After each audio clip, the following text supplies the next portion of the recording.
Olá, sejam todos muito bem-vindos a esse quadro que deixa de lado um pouco a groselha que habita esse local para falar de coisas sérias. Nosso aulão, nosso conteúdo científico, técnico, enfim, trazer informação de qualidade junto com a Cissa, que está aqui do meu lado. Boa tarde. E temos hoje um super convidado, uma pessoa especial, um grande amigo, um companheiro de piscina há muito tempo atrás, um cara que... muito tempo atrás. Não podemos falar muito, porque senão vai entregar muita idade, mas um cara que vem do esporte, vem da natação, do alto rendimento, e fez dupla formação, então o cara é educador físico e farmacêutico biomédico, mestrado e doutorado em metabolômica. Diego Salgueiro. Bem-vindo, Obrigado cara. pelo convite, viu? Obrigado. Prazer enorme estar aqui com vocês.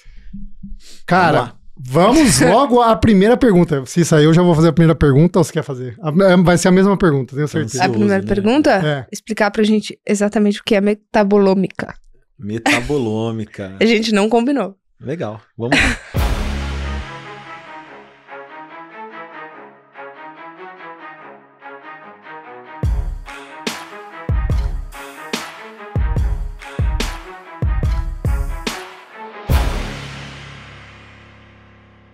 Metabolômica, de forma simples e direta, tá? É um exame de mapeamento da eficiência das vias metabólicas, tá?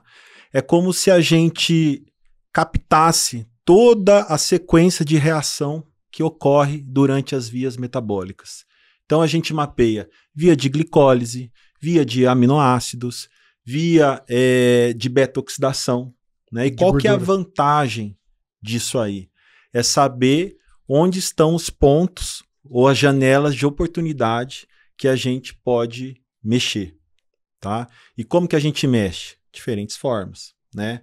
Hábitos de vida, manejo, sono, né? Então, sempre pensar nesse manejo, nessas modulações com a pirâmide na base, né? Então, nunca vamos esquecer sono, uma boa alimentação, recuperação, né, o princípio da sobrecarga, né, que essa recuperação seja proporcional ao estímulo que foi dado, né, vamos voltar lá na teoria do Ranzelier, né, entre estímulo e resposta, gera adaptações. Então, se a gente pensar que é no treino que a gente gera essas adaptações, mapear como essas adaptações ocorrem a partir de diferentes estímulos, porque o que a gente faz é isso, né?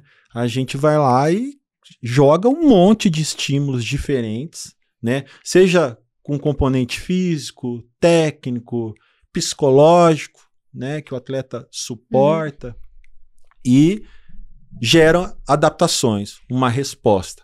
Essas adaptações, elas geram diferentes desempenhos, né?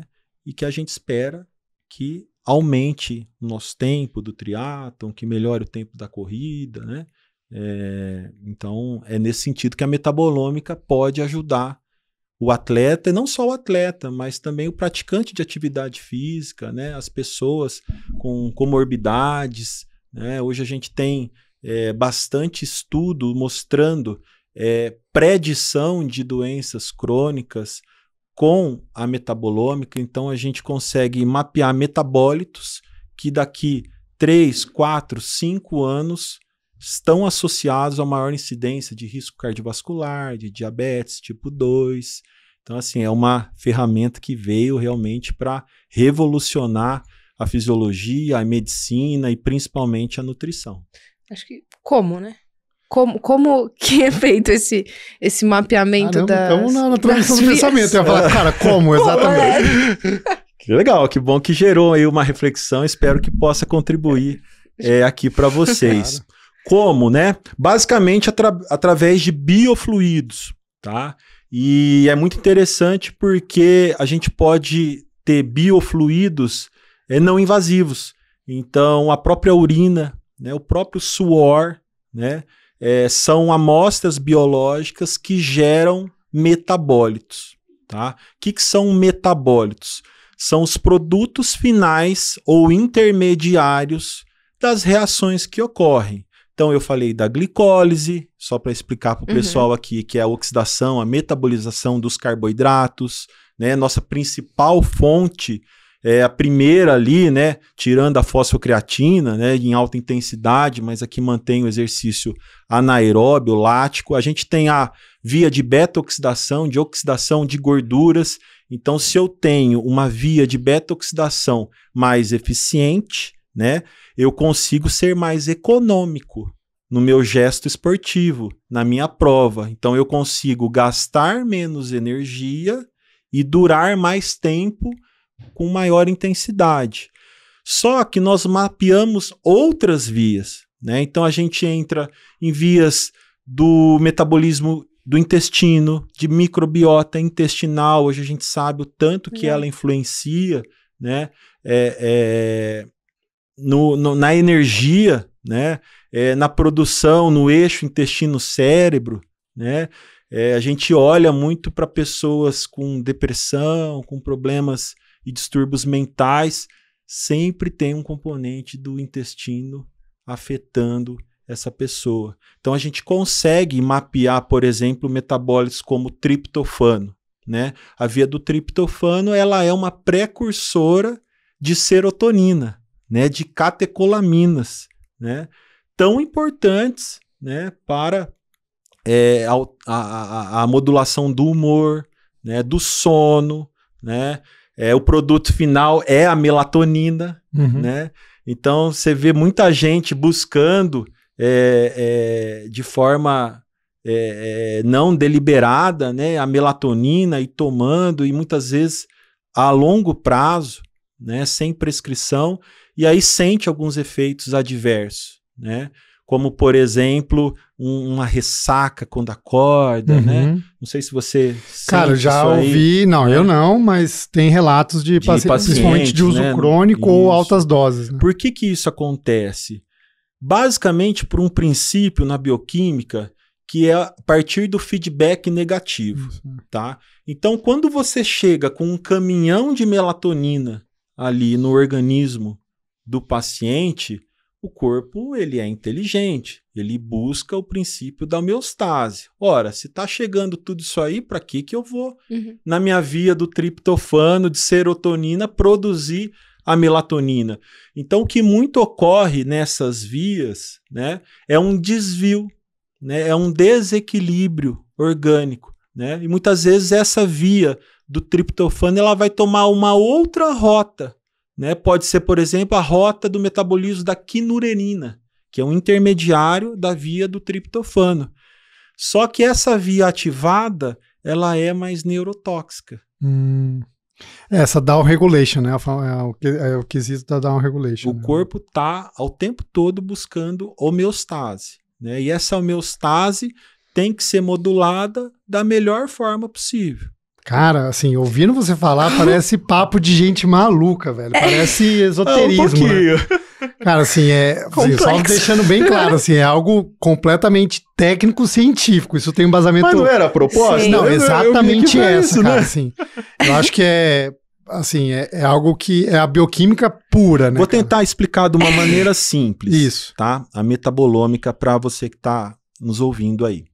Imagina o seu metabolismo como uma cidade, né? E essa cidade ela precisa ser organizada, ela precisa ter gestão, né? As ruas precisam estar limpas, você precisa de ter ruas que se conectam com os bairros para que você possa acessar, tá? Nada mais é essa cidade do que o seu metabolismo, tá? E o que a metabolômica nos proporciona? O mapeamento dessa cidade. É como se a gente passasse um scanner em cada rua, em cada esquina, em cada bairro e olhasse, poxa, mas por que essa via do Paulo aqui, que deveria ocorrer no exercício de alta intensidade, não está ocorrendo de uma maneira que a gente espera ou que a gente olha nos artigos?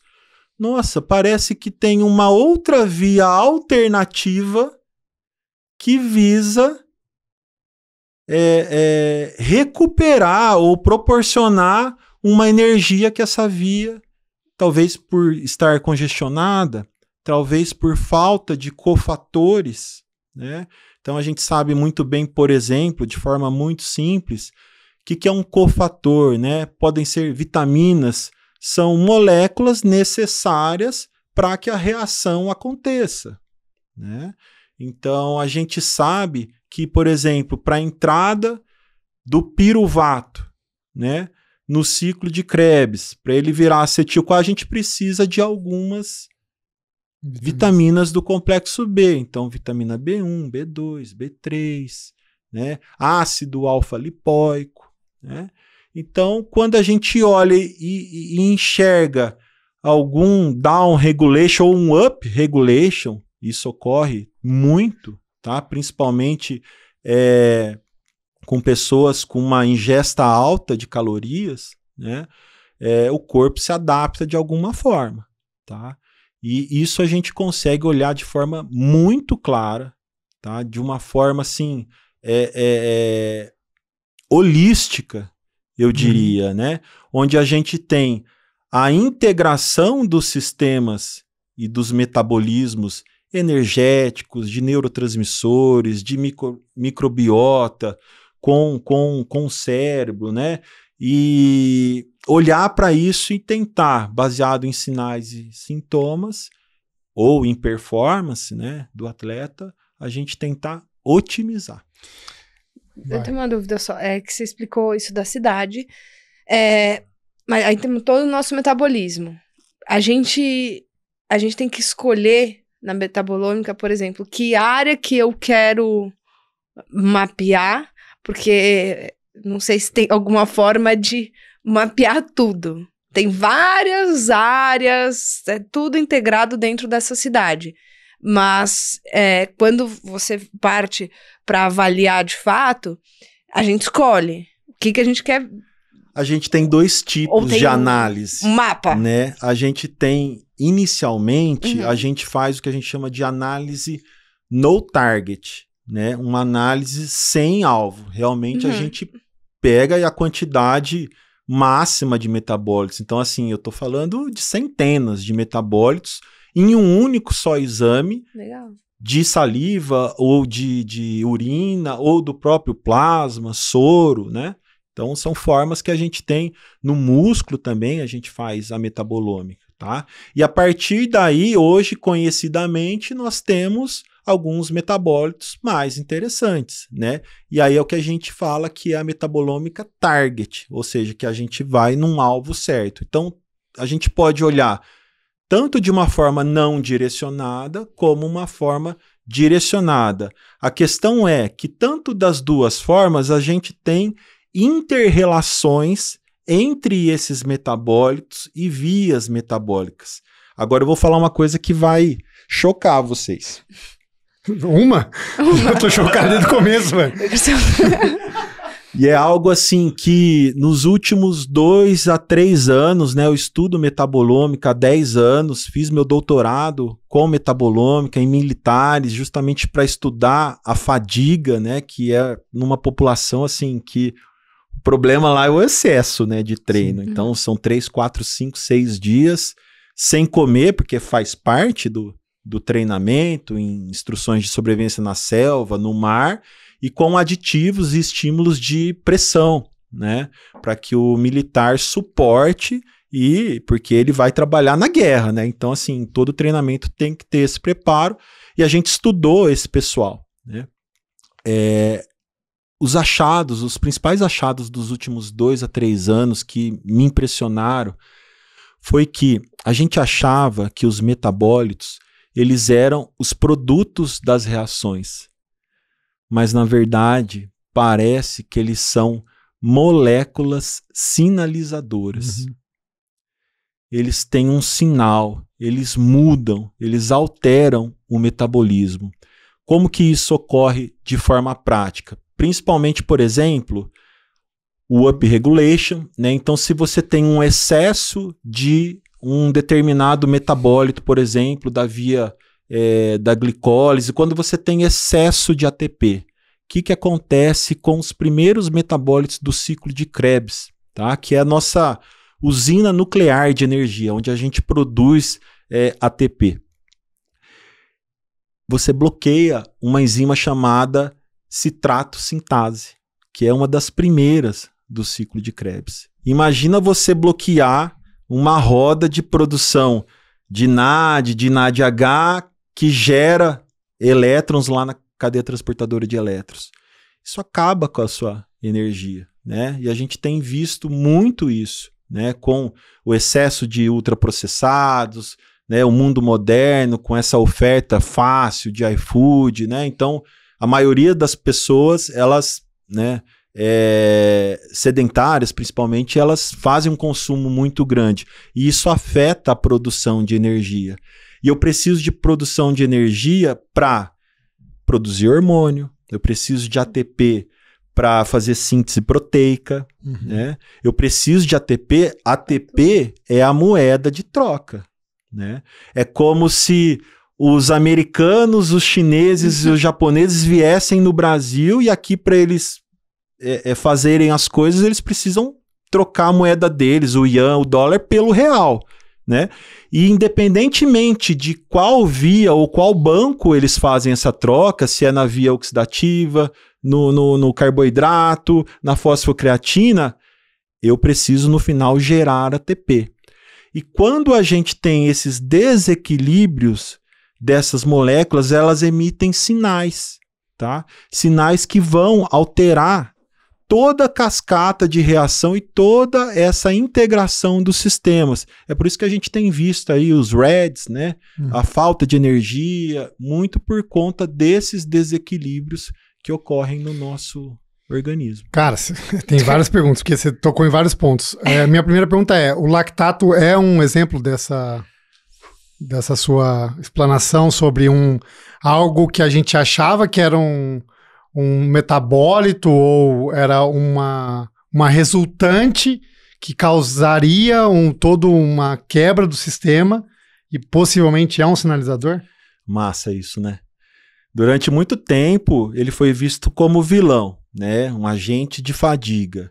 Mas há muito tempo, há muitos anos, está claro, né, que ele não é o agente, sim, os íons H+, né, que aumentam a acidose. A grande questão e a descoberta dessa sinalização é o lactato é uma molécula sinalizadora autócrina, parácrina, endócrina. Ixi, vai ter que explicar tudo isso, cara. De transporte entre diferentes tecidos. Sim. O lactato é importante, por exemplo, para você ter fertilização, na fertilidade. Ele é um combustível quando o coração está infartando. Sim. Então, assim, no nosso corpo, a gente tem células produtoras de lactato e a gente tem células consumidoras. Então, o lactato, ele faz essa integração entre o sistema glicolítico e o sistema oxidativo. E olha que louco.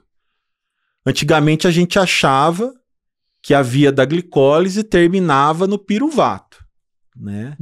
E aí, tal, beleza. Então esse íon H+, para não gerar acidose, então o lactato vai lá, transporta, você tem transportadores MCT, não era isso? Para entrar no ciclo de Krebs. Beleza. O que os caras descobriram? Que o lactato, ele não precisa ser metabolizado em piruvato. Ele entra na mitocôndria. Ele entra como combustível. Ele entra como combustível na mitocôndria. Parece que tem ali transportadores, pode ser MCT mitocondrial, não se sabe muito bem, mas que esse lactato tem um poder de combustível, de sinalização muito grande. Boa. Acho que tem suplemento com lactato. Tem. Hoje em dia, as novas terapias estão sugerindo, né, suplementação de lactato. Então, a gente tem alguns estudos em modelos animais, principalmente, mostrando, por exemplo, que ratos que consumiram uma alta dieta com altos níveis de lipídios, né, a ingestão de lactato diminuiu ou melhorou a oxidação né? Diminuiu a quantidade e melhorou a oxidação desses ácidos graxos somente pela... Emagrece. Tomar lactato emagrece. Antigamente era, não, agora tem que dar uma soltadinha pra remover Se eu estiver sendo muito lactato. técnico aqui, não, é que vocês... Cara, que é difícil, mas é difícil você não ser técnico, porque é uma explicação Porque é um tema técnica, técnico, né? não tem como. Mas assim, eu acho que a gente abordou o que como faz, eu queria agora que você falasse um pouco como você atua diante do resultado. Então você falou que você mapeia, você tem um resultado, tá, e aí, o que você faz com esse resultado? Legal. A gente faz a modulação primeiro, né? Então eu vou tentar olhar para esses desequilíbrios, tentar entender onde existem correlações entre eles, onde eles se interagem e diante disso tentar melhorar a alimentação, melhorar suplementação, seja com cofatores, de uma forma que eu possa otimizar essa via, né? E com o treinamento físico, tá? Então, por exemplo, eu vou dar um exemplo aqui muito interessante. Rapidão, então assim, você tem o padrão ouro, você tem a referência, e aí, de acordo com a referência, você tem esses equilíbrios, é isso, então. Você compara com um valor de referência. Não. A referência é o próprio paciente. Cada paciente é único. É uma abordagem personalizada. Porque não dá para eu comparar um perfil, né? A gente fala de assinatura metabólica. Então eu tenho assinaturas muito claras de levantadores de peso, do atleta de endurance, né? A gente sabe, né? Por exemplo, que carnitinas são metabólitos característicos ali de atletas de endurance, por exemplo. Então a gente sabe. Mas se eu olho o paciente e comparo com o atleta, eu acho que está um espaço muito distante, né? Então eu olho para aqueles desequilíbrios, eu sei qual que é a função da carnitina, então se ela tiver baixa, poxa, eu sei que ela é um transportador de lipídios, da beta-oxidação, que carrega esses ácidos graxos. Então, de alguma forma, eu posso pensar em suplementar a L-carnitina. Se ela tiver alta, ela pode gerar uma desbiose intestinal, certo, Nutri? Então, assim, essas relações a gente faz. E aí, a gente propõe, principalmente, uma intervenção, no meu caso, como educador físico, no exercício físico, tá? Então, eu vou dar um exemplo, por exemplo, que muita gente não sabe, né? O ácido úrico, a gente sempre olha como um marcador inflamatório, né? Mas, na verdade, ele é um antioxidante. Okay. Caramba, essa é nova. É mesmo, a gente sempre olha para o Ele é produzido com um marcador inflamatório. Em condições normais, ele é um antioxidante. O problema é que quando a gente aumenta, por exemplo, ao enriquecimento da via, por exemplo, de hipoxantina, de nucleotídeos para gerar ADNA, ATP, através do exercício intenso, a gente tem a produção de hipoxantina, de xantinas e o final de ácido úrico.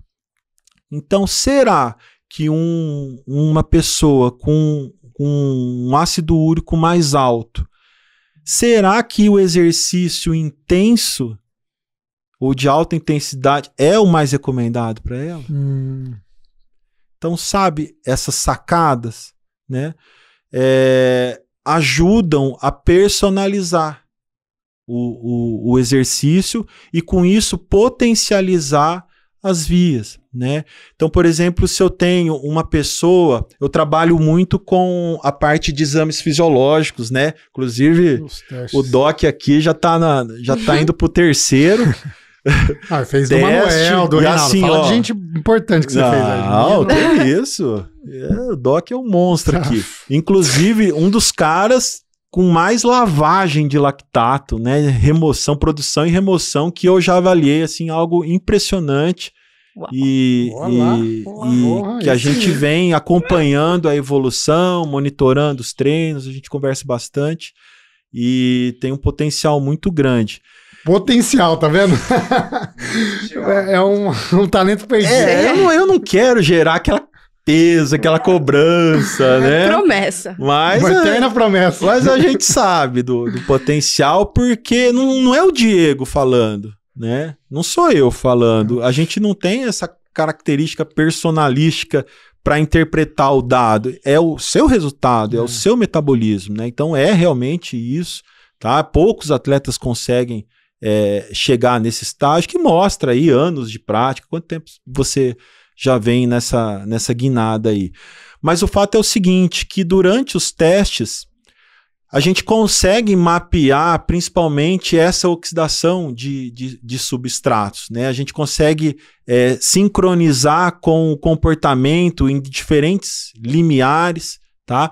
E com isso, por exemplo, saber qual que é a taxa de oxidação de cada substrato em diferentes intensidades. Então, ele sai do teste com uma planilha onde ele sabe que na zona 1, na zona 2, na zona 3, ele sabe cada gasto energético em diferentes durações de treino. Então, se a Nutri estiver inspirada, ela consegue, de uma forma muito assertiva, prescrever a quantidade de calorias que ele vai gastar por treino.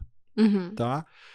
Então, baseado nesses exames, nessas avaliações fisiológicas, no exame de calorimetria também, né, onde a gente consegue olhar também como que está essa flexibilidade metabólica, se é um organismo que tem uma preferência melhor por carboidrato, isso gera uma inflexibilidade, então a gente consegue propor e olhar para a metabolômica, opa, aqui tem coisa, deixa eu olhar de maneira mais target, né? Que aqui eu preciso dar um foco e melhorar esse metabolismo do carboidrato, por exemplo, né? Seja com a mudança desse suplemento, hoje tem inúmeras, né, variações de formas de administrar o carboidrato, tipos de carboidrato, de alta absorção, de lenta.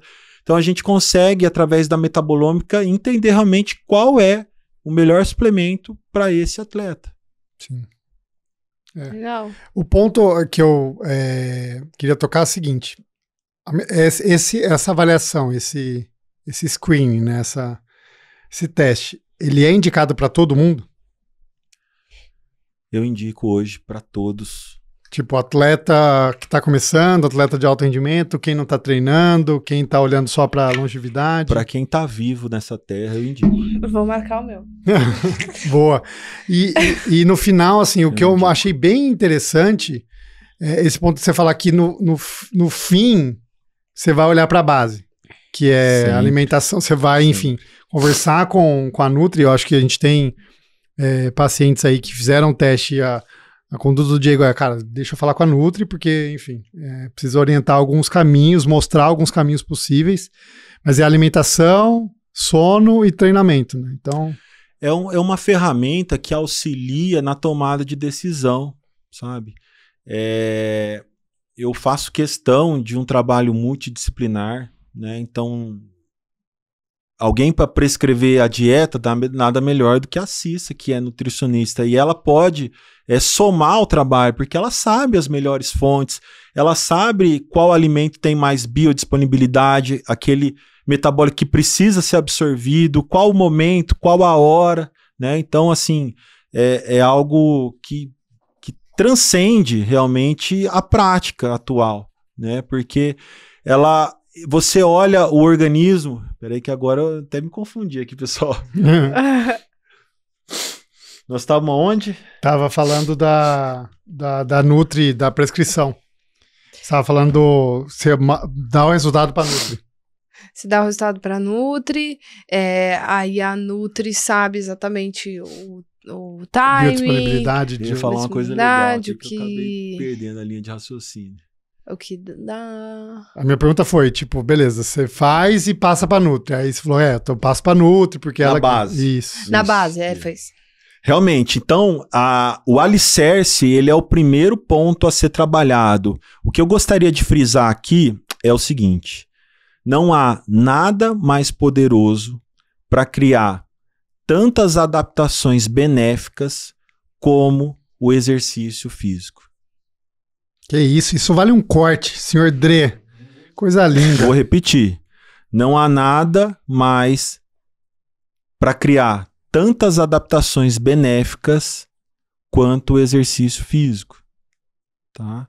Não há medicamento, não há suplemento, não tem pílula, não tem nada mais benéfico do que o exercício físico.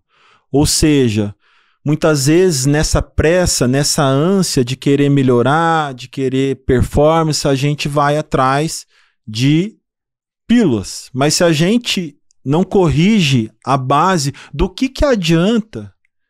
Do que adianta eu olhar a bolinha da parafuseta lá na rua da Vilela, do citrato, se você não dorme, cara? Sim.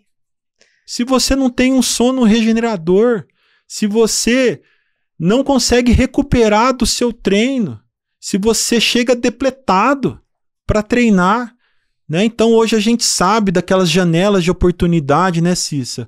Para ingerir o carboidrato, a janela de oportunidade para ingerir os aminoácidos, para fazer a recuperação muscular. A gente sabe que a adequação de aminoácidos melhora muito a recuperação do atleta. Então, assim, de que adianta se você tiver neuroinflamado, se você tiver com níveis de glutamato alto, e aí você tem aumento de GABA, por exemplo, para tentar reverter, para tentar equilibrar, né? Então é assim, ó, que funciona. A Ferrari acelera o glutamato. E vai até as bielas do carro baterem. Aí o que acontece? O GABA segura e freia. Calma. E aí fica essa briga. Aí o atleta fica nervoso, não dorme bem. Né? Você vai olhar, tem falta de B6 nesses casos, tá? E aí ele não recupera bem, porque a B6 é um precursor de aminoácidos, de BCAAs. E aí ele não tem síntese proteica, não tem hipertrofia. Não adianta. O que você vai atrás de algo imediatista se na base... eu acho que é isso, tudo é a base, porque não adianta a gente pensar, é muito legal mapear, ver tudo, é interessante para todo mundo, mas aí a gente vai ter o maior trabalho fazendo pequenas adequações, quando a gente fala, principalmente de atleta amador, quando, no fundo, eu não consigo controlar o que ele faz no day off, depois do treino, então faz um treino longo, a gente faz várias adequações. E o pós-treino, o que é? Um churrasco com cerveja.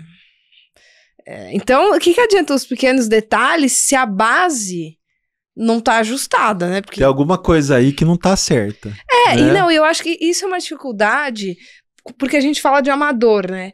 Então, o amador tem várias outras prioridades e questões no dia que impactam na saúde, impactam no sono, estresse e tudo mais. Então eu sinto essa dificuldade de ter um controle muito grande, e faz parte, é isso mesmo, porque somos amadores, dessas pessoas, porque fica difícil de controlar, não é algo que a gente coloca num potinho e vamos controlar. Nem o profissional, porque tem a questão psicológica, mas o profissional, você entende que é a profissão dele. E um cara que é atleta profissional, a profissão dele é de segunda a segunda. Ele não tem... Nesses casos, por que eu indico para todo mundo? Porque traz um pouco mais de clareza. Sim. Acho que traz consciência. Exato. Você mostra na essência da reação química, né? Sim. Isso, não é o Diego falando, né? Acontece demais, assim, é o arroz e feijão ali do consultório, né? Paciente com dificuldade de emagrecer, tal, muitas vezes usando Ozempic, né? E aí você vai, por exemplo, olhar metabólitos intestinais, por exemplo, produção de ácidos graxos de cadeia curta, né? Butirato, por exemplo, né? O butirato, a gente sabe que ele é gerado através da oxidação de fibras, tá? Por cepas lá no intestino, chamadas Firmicutes que produzem esse ácido graxo de cadeia curta. Ele age aonde? No GLP-1. E Doc, quem que age no GLP-1 da indústria farmacêutica? O famoso Ozempic. Olha que doideira. Semaglutida. O cara tá tomando muitas vezes um fármaco sem a base. que ele pode ter no intestino dele. E o que a ingestão e a oxidação de fibras e a produção de butirato faz? Ela ativa a via do GLP-1 que traz maior saciedade. E do contrário, é verdade. Se a falta do butirato está presente, você inibe essa via e inibe a via de produção, se ele está alto, né? Você inibe a via de produção, de armazenamento de gordura, de vias inflamatórias. Então, olha que legal. Outra coisa que chega muito assim, acho que é o maior ponto que eu atendo no consultório de casos é o seguinte: a falta de uma prescrição de exercício assertiva, tá?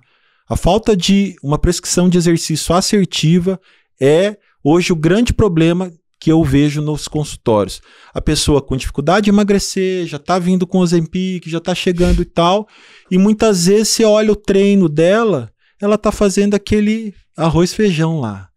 A musculação, 8 repetições, 3 de 12. Faz um ano que ela não mexe em nada. Não mudou, mas se você mudou o treino, não, e tal. E aí quando você começa a pensar, eu falo assim, não, peraí, eu preciso, dentro do meu treino, ativar PGC1-alfa, é ou não é? SIRT1, não é isso? Cara, não sei se não é isso que vai causar. É, com certeza é. Isso pelo menos é o que é o que é preconizado, né? E para isso eu preciso ter depressão de glicogênio. Sim. Tá?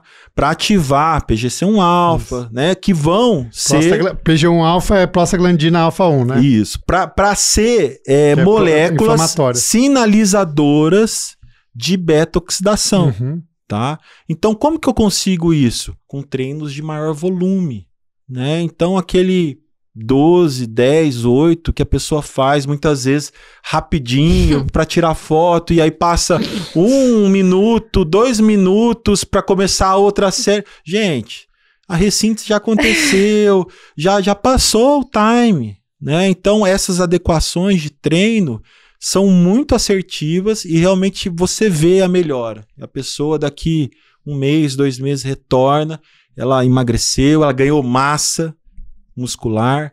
Então, assim, é algo muito interessante. Você puxou um gancho que eu queria trazer, uma pergunta que queria que os dois explanassem um pouco, da questão da mudança da microbiota ou da rotina alimentar da população, tanto geral como atletas. Vocês sentem que a gente está cada vez comendo menos qualidade com ultraprocessados, ou mesmo comendo menos, né? No caso de atletas, eu vejo muito atleta, a pessoa não está comendo. Ela está vivendo, muitas vezes, suplemento. No medo, né? Come pouquíssima comida mesmo. E isso, indiretamente, na minha visão, está jogando contra ela, exatamente nesse papo, né? Então, vocês sentem isso? Claro. Acho que a falta de variedade também, porque às vezes você pega uma pessoa que come um pouco de comida, é sempre igual. Igual. Mesma comida. Porque hoje, né, esse negócio de praticidade, correria, fazer o máximo no mínimo de tempo, acaba que as coisas são todas atropeladas. Inclusive a refeição. Então é tudo mais prático, então é isso, eu atendo algumas pessoas assim. É isso todo dia. Então é isso todo dia, tipo, não olha pro lado. Todo dia eu como a mesma coisa. A mesma coisa, é brócolis, então é brócolis todo dia. É bom comer brócolis, tem problema todo dia? Não, mas assim, é bom variar também, senão você vai ficar carente de outras coisas. Então, eu acho que, sem dúvida, essa busca, assim, pela praticidade e pelo rendimento máximo a todo momento, que é ocupar todo o tempo, sobrou um tempo eu vou treinar, ou eu vou trabalhar até o final e depois acordar cedo e tal, faz a gente esquecer um pouco de cuidar da alimentação, de variar e tal, e vamos no que é prático, no que é rápido e tal. Sem falar de algumas crenças, isso que você tá falando de pessoas que não comem, o medo de comer, o medo de comer comida, o medo de comer carboidrato. As low carbs, né? Low carb. Um exercício intenso. As pessoas pegam como padrão uma pessoa que não faz nenhuma atividade física e aquele padrão não faz atividade física, que come um grelhado com salada, uma fruta, café da manhã, 2 ovos. Tipo, isso é uma restrição enorme, principalmente para quem faz atividade física. E querem colocar isso como se isso fosse saudável para uma pessoa que está praticando uma atividade física.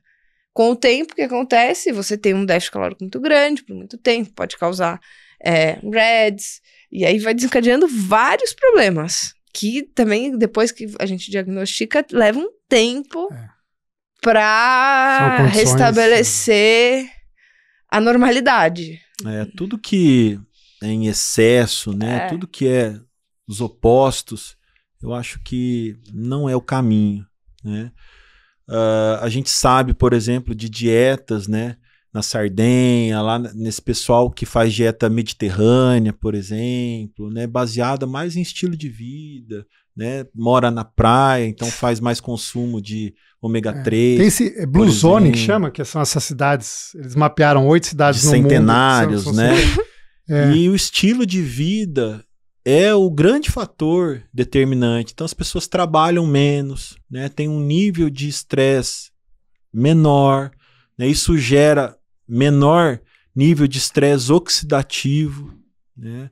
Então, assim, a variedade, ela contribui principalmente para a saúde da microbiota intestinal. Então, ali no nosso intestino, nós temos diferentes cepas, né, de micro-organismos que têm a sua função ali no hospedeiro, né? Elas geram energia, e o intestino é a principal fonte de absorção dos nutrientes, né?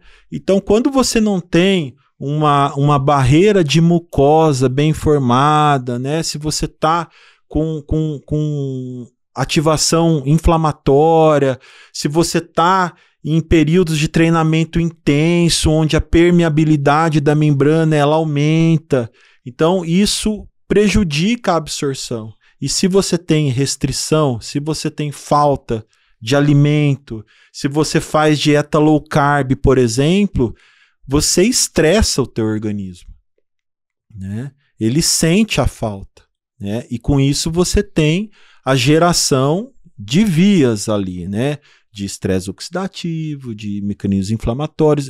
Realmente, a gente vê isso nos testes, nas avaliações, o metabolismo ele para, né? A taxa metabólica basal que a gente mede na calorimetria, ela despenca. A inflexibilidade metabólica, ela impera. Então, o organismo ele passa a ter uma preferência maior por glicação, por açúcares, e ele passa a oxidar carboidrato. Então, a pessoa fica, às vezes, até em jejum, só que o organismo não consegue transacionar entre um metabolismo e outro, né?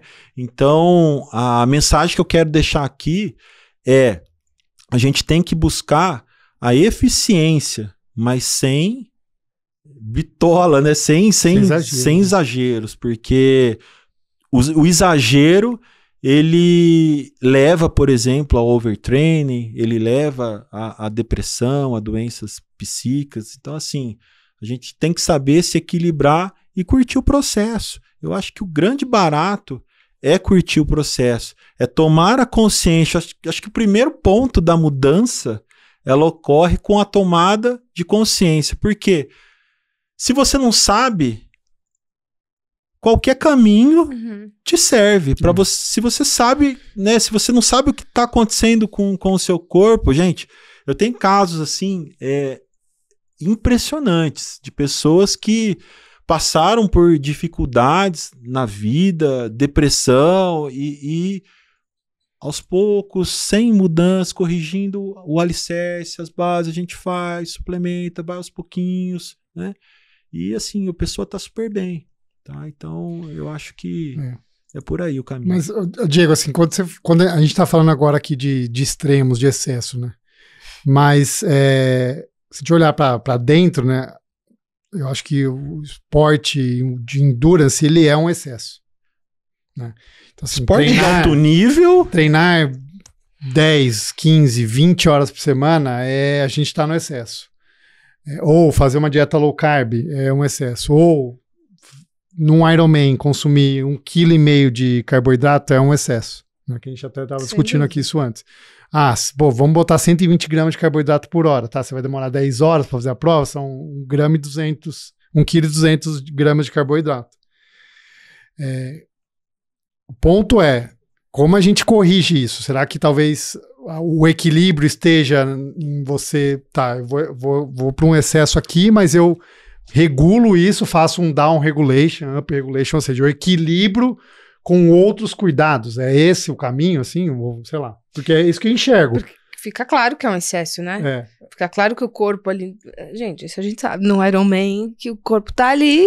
Ele vai ao limite. E aí, você colocar esse corpo ao limite pra oxidar 100 gramas de carboidrato por hora Exato. Exato. Por tantas horas. Imagina. A gente fala disso, só um parênteses, a gente fala... Eu lendo um artigo sobre Train the Gut, né? Que é beleza, vamos aumentar para 120 gramas de carboidrato por hora. Como você faz isso? Você precisa fazer um treinamento. Como é o treinamento? Bebe 2 litros de água 10 minutos antes de sair correndo e depois sai correndo. Cara, isso é um absurdo. Faz uma grande uma refeição de comida grande e sai correndo. Cara, sai correndo. Esse é o treinamento. E é isso. Então, bom, assim, não é? Exato, então assim, sempre quando falam, putz, mas treinar o tanto que vocês treinam não faz bem. Cara, faz bem mais do que ficar parado. Ficar parado é muito pior. E como é que a gente consegue equilibrar isso? Olhando para os cuidados que a gente tem que ter para fazer esses excessos. Cuidados diários, né, Paulo?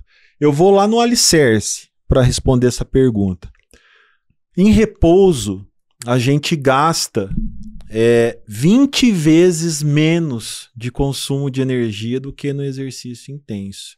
O corpo, ele tem ali suas 4 gramas de glicose ali disponível em basal. O exercício excede isso aí de uma forma absurda, né? Então, assim, imagina a capacidade, a resiliência e a efetividade que o organismo precisa para, diante desses estímulos, corresponder àquilo que a mente está ordenando ele fazer, tá? Então, basicamente é o seguinte, o que eu acho, né? À medida em que você se propõe a fazer uma atividade, né? E você tem ganhos, né? E o que são ganhos? A cada 4, 8 semanas, 12 semanas, que geralmente é o tempo de uma periodização, se você estiver obtendo ganhos, tá? Quer dizer que, de certa forma, o treinamento está sendo responsivo, né? Você está sendo responsivo ao treinamento, tá? À medida em que efeitos colaterais, à medida que você tem distorções ao longo do processo, né? Ou se a quantidade de ATP que você necessita é menor do que aquela capacidade que o seu corpo produz, né? E aqui acho que vale a pena conceituar 2 coisas, né? Que muita gente tem dificuldade. Capacidade e potência, né? Capacidade como a quantidade total de energia. Potência como a máxima capacidade de energia. Uma é a média e a outra é o pico, né? Então, assim, se você excede algumas âncoras, né, dentro daquilo que você tem desse arcabouço, com certeza você vai ter desequilíbrios em vias metabólicas, né? E então eu acho que a mensagem que tem que ficar aqui, que eu acho que é uma questão muito legal, é você se trazer para o centro. Ou você, como profissional que está nos ouvindo, trazer o paciente, o atleta, para o centro do processo, tá? Onde ele não passa mais a ser um ouvinte, onde não é o médico que determina o que ele vai fazer, mas sim nós, como profissionais, somos um instrumento. Por quê? Porque a gente estudou uma área específica, mas quem se autorregula é o atleta, né? Tanto que tem diversos estudos, e a gente faz muito isso no futebol, na natação, mostrando que marcadores subjetivos daqueles de escalas de estresse, de humor, são tão efetivos quanto os marcadores bioquímicos, né? Então, a percepção do atleta, se trabalhar a percepção do atleta, eu acho que é uma grande sacada nesse processo. Você traz ele para dentro, ele deixa de ser ouvinte. Até o conceito de saúde, ele mudou para esse sentido, né? Antigamente, Aristóteles, né, ele falava do seguinte, ele falava assim, saúde é a ausência de doença. Então, não está doente, está saudável. Aí depois a OMS trouxe aquele, não, peraí, gente, não é isso aí. Saúde são aspectos físicos, mentais, o equilíbrio e tal. Né? E aí, o bem-estar, né? Teve alguns autores que, recentemente, na última década, eles trouxeram um conceito assim, de saúde como a sua capacidade de se autogerir frente aos desafios do mundo moderno, né? Gerir o quê? Aspectos emocionais, físicos, mentais, porque, poxa, nós fomos atletas, não é fácil, gente. Nós somos atletas, velho. Não coloca no passado, não. Você é atleta ainda, pô. Foi mal. Mas você é o com potencial aqui. Quando você vai muito pra área técnica, você tá no potencial. Não, eu tô... Se você somar as frases, você foi um potencial. Exato, foi um potencial. É que eu sou mais insistente, né? Sou teimoso. Você é de endurance. Não desiste. Cara, mas às vezes a persistência vence o talento. Não, né? mas tá certeza. Acabando. Então, as últimas investidas. Então, assim, eu acho que essa mensagem de autogestão é cara, muito legal esse conceito, eu não sabia, não conhecia. Também não. Muito bonito. É dentro disso que eu procuro, né? Aquela barreira entre a mesa não existe mais, né? Eu acho que a gente tem que ser parte do processo do atleta, né? E ele se autogerir. Então, acho que a gente tem que fazer mais perguntas do que trazer soluções faz isso. Tá, mas às vezes... Tá, mas por que eu tô fazendo isso? Quantas vezes? Poxa, o cara me treinava... Quando eu treinava lá 40 de 100, naquela época ainda, né?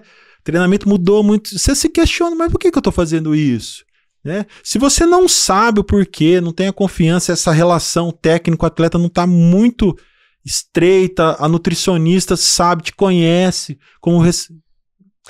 Eu acho que é muito legal essa questão de mapear pela consciência, né? Então, só de você me falar que isso, por mais que seja difícil fazer uma mudança drástica no primeiro momento, é algo que começa a trazer aquela consciência.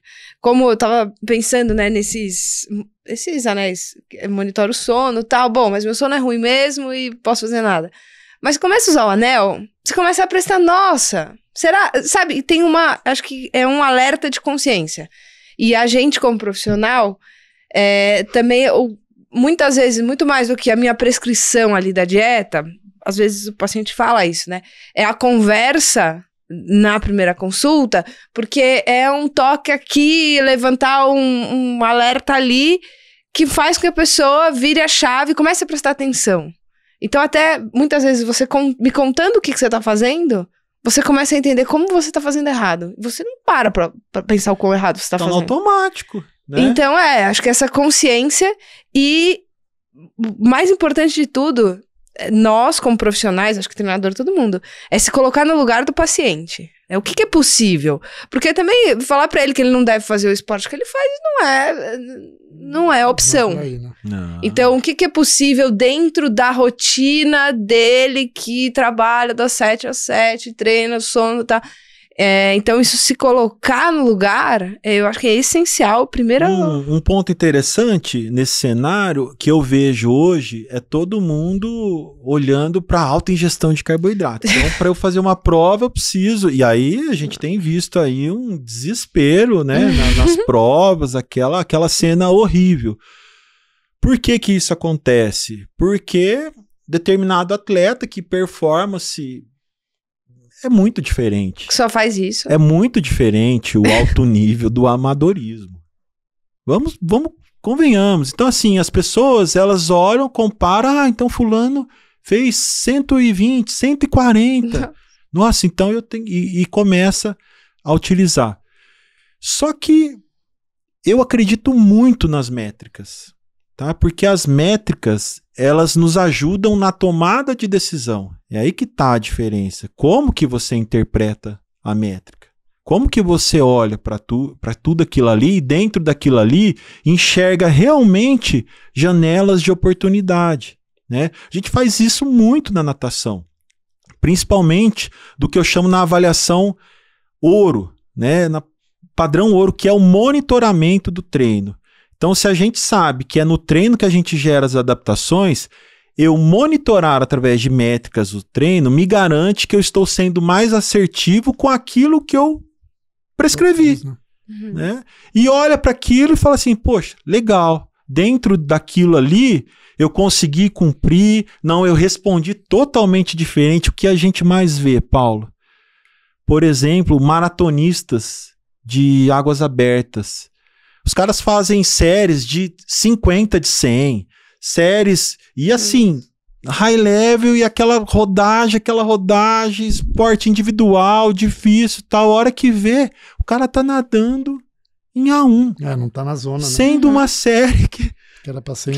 que pra ele no alto nível, então isso acontece, então é muito interessante a métrica como tomada de decisão, como clareza. E se você produzir mais lactato, você vai melhorar o seu VO2 e de quebra você vai melhorar seu limiar. Então, procura dentro da sua semana, dentro desses próximos meses. Tem uma coisa muito legal. A gente olha hoje muito dentro das periodizações para o seguinte, o que eu quero melhorar no meu treinamento? Tá, eu montei uma periodização, estou no período de base, eu quero melhorar o meu aeróbio. Tá, tantas semanas, mas desse seu aeróbio, você quer melhorar quanto? Até onde? Qual que é a métrica que fala assim, Paulo, você chegou, você queria melhorar. Agora, cara, você tem que acelerar, você tem que dar estímulos. Porque às vezes a gente fica preso num planejamento. Não, eu planejei as 12 semanas. Cara, mas você tá voando. Já foi, você não tá olhando as métricas? E do contrário também. Tem paciente que bitolou no Garmin. Tem gente que não consegue e tal. E aquilo ali começa a fazer mal.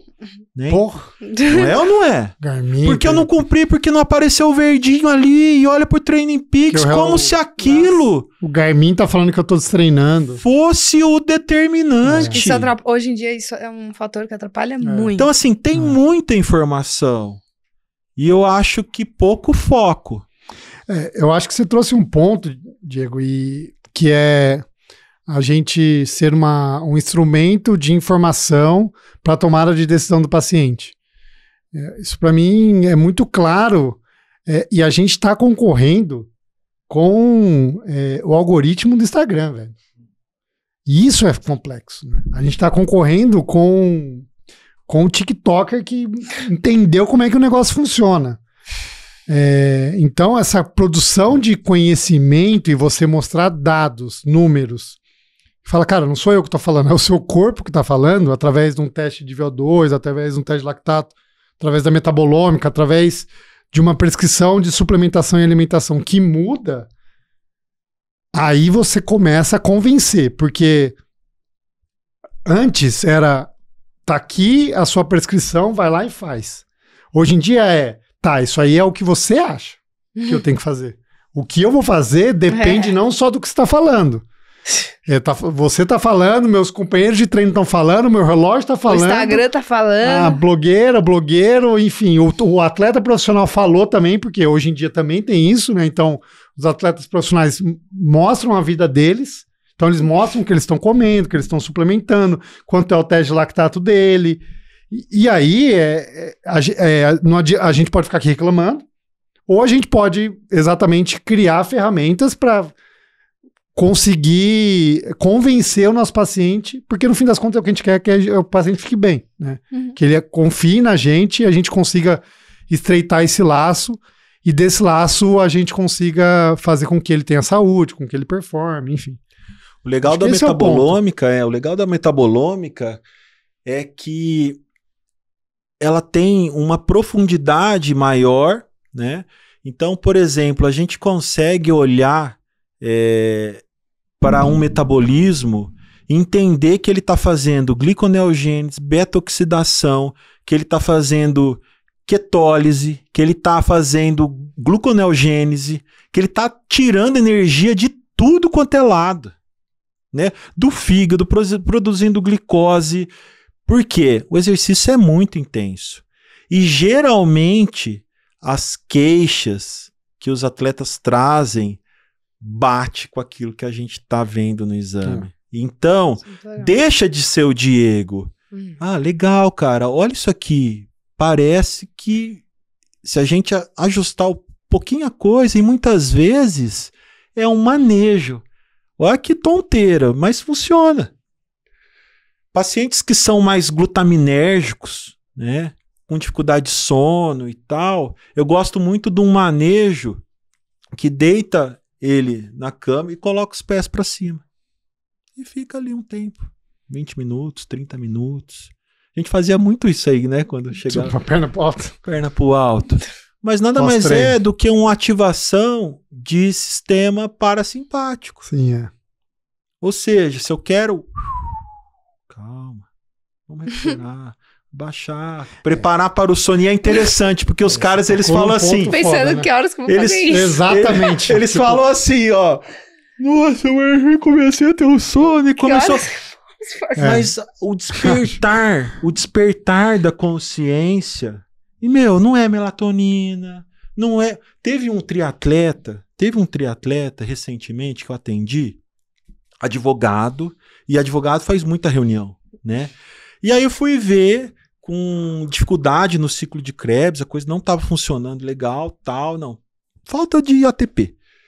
E eu olhei para ele e falei assim, você toma café? Tomo. Quantos cafés você toma? 8, 9. Cada reunião eu tomo 1. Você já pensou que se você vem com um ergogênico pro seu corpo, será que ele vai produzir energia? O que vem depois do álcool, das drogas? Você tem uma estimulação, é ou não é? O quê? A queda. Depois. A queda. É. Isso de maneira crônica... Olha lá, ficou feliz que acertou na prova. Isso de maneira crônica tira toda a eficiência da via. Ora, se eu tenho um recurso ergogênico, para que meu corpo vai se preocupar em ser mais eficiente? Aí o que eu fiz? Foi muito engraçado. Porque uns 2, 3 meses depois tem um caso que vale a pena. Porque são essas coisas que eu acho que torna o trabalho um barato, né? Ele comentou com o treinador dele, que falou assim, fui lá, fiz a metabolômica com o Diego, não sei o quê. Você acredita que eu tô mais forte? Tô sentindo ali no ciclismo e tal, não sei o quê. Aí o treinador dele falou assim, o que ele fez? Ele tirou o café. Lógico que não foi só isso, né? Mas essa consciência que gerou, e o cara se propôs a diminuir, né? Porque vira um vício e a cafeína, cronicamente, às vezes perde até... Né? E hoje, gente, tem gente tomando aí 150, 200. É uma coisa, assim, fora do comum. Demais. E um outro caso, Paulo, esse eu dei muita risada, porque foi recente também. Tava com deficiência de energia e tal, triatleta, vai fazer o Iron lá em Floripa, e corrigimos e acertamos. Aí, recentemente, sempre manda uma mensagem, depois de 1 mês, 2 meses, e aí, como é que tá e tal? Ele virou e falou assim, tô melhorando muito, cara, nossa, aquela queda de energia, não sei o quê, até a minha mulher perguntou se aquilo lá era lícito, porque, tá funcionando. Eu falei, não, se chegou na mulher é porque a coisa ficou boa, tava né? mal, hein? Foi muito legal. Então, cara. assim, realmente é uma tecnologia, né? Uma ciência, né? Ciência. A metabolômica, ela vem do grego metabolon, tá? Que significa metabolismo, e do termo omics, né? Isso. Metabolômica, ômica, que significa totalidade, integridade. E olha que não parece... Agora vocês estão mais habituados, né? No começo vocês estavam meio assustados, como Cara, se fosse eu tive... algo fora do normal. A metabolômica, ela existe desde a década de 60, 70, tá? São máquinas de espectrometria de massas, cromatografia líquida, gasosa. Então, são máquinas poderosas, tá? Mas que nunca tinham sido aplicadas no contexto do esporte. O primeiro estudo de metabolômica no esporte, ele inicia em 2007. É bem recente. Né? 2007, gente. É muito recente. E aí, em 2010, sai um artigo na Nature como uma visão, né? Para 2020. E olha aqui, 2025, a gente conversando sobre metabolômica. Mas a metabolômica, ela começa muito antes, tá? A primeira ômica foi a genética, que tentou interpelar ali o gene como um fator de polimorfismo causador de doenças, né? Esse gene, ele é transcrito, tá? E aí nós temos a segunda ômica, que é a transcriptoma, tá? Que estuda as transcrições gênicas, né? Depois nós temos a terceira ômica, que é a proteonômica, que você tem uma proteína que expressa essa transcrição de gene. Que começa a ficar... E aí a última delas, e mais recente, que é a metabolômica, que é o quê? Proteína. O produto do metabolismo, que agora vocês sabem que é uma molécula sinalizadora. Mas a pergunta é: qual que é a vantagem de se estudar a metabolômica perante as outras ômicas? Vai criar eu acho que vai criar uma discussão. Né? O pessoal da genética vai. Não sou contra a genética, não, tá, pessoal? Não, eu acho que é cara. fantástica. Ela genômica tá na área, é um negócio muito na legal. área do esporte, então, ela tá avançando forte. Uma coisa não exclui a Tá? outra. Isso, perfeito. E elas se falam muito. Né? Essa é a visão da metabolômica. É o todo, tá?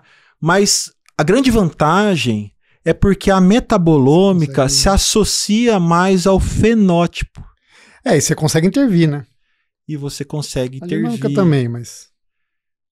Com um fator mais limitante. Como que você muda o gene, né? Você consegue modular o treino e tal. A epigenética, dá pra mexer alguma coisa. Isso, mas os hábitos de vida, você silencia genes. Mas na metabolômica, você olha, por exemplo, para reações de acetilação e metilação, que são reações de ativação ou silenciamento de genes, né, hereditários, por exemplo, de doenças, e você consegue mexer, né? Você consegue melhorar a metilação, por exemplo. O exercício gera muita metilação, que gera muito espécies reativas de oxigênio, né, os radicais livres. Então eu preciso de um aporte para isso. Olha que doido. Eu preciso de B12, eu preciso de B9 na via da transsulfuração. Isso vai ser transformado. Então, se eu tenho uma homocisteína alta lá no exame bioquímico, eu consigo pensar que eu tenho um ciclo de transfuração deficiente. Pode ser por uma B12, pode ser por falta de B9. Essa homocisteína ela pode voltar para ser metionina através de betaína, por exemplo, que é um cofator para essa reação. Depois, você tem toda a cascata de reação. Cisteína, aula de bioquímica aqui B6, taurina. No final, você gera glutationa, oxidada e reduzida. Olha o caminho que a gente chegou. Por que eu estou falando isso?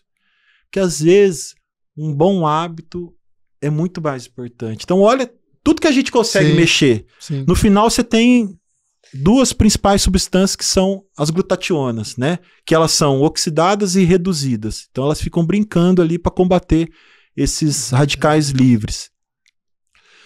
Se você não tem um balanço redox adequado, todas as adaptações que você gerou no seu treinamento, principalmente de endurance, você não vai ter a colheita, tá? Por que eu tô te falando isso? Né? Por que eu tô te falando isso? Porque às vezes a gente vem com aquela fome, né? Entra com um monte de antioxidantes, zinco, selênio, vitaminas do complexo B que fazem essa transformação, cúrcuma, anti-inflamatório, que fazem essa transformação, e às vezes você está fazendo isso aí muito próximo do treino. E a gente sabe que no treino, na verdade, você tem uma inibição. A gente falou disso. As adaptações oxidativas benéficas que realmente vão causar incremento de performance acontecem horas depois. Né? Então a gente precisa tomar um cuidado nesse momento em que a gente faz o uso desses antioxidantes. Né? O Scott Power, que é um grande fisiologista, ele fala em um artigo de 2020, fala, e aí, é amigo ou vilão ou herói? Vilão, né? ou herói?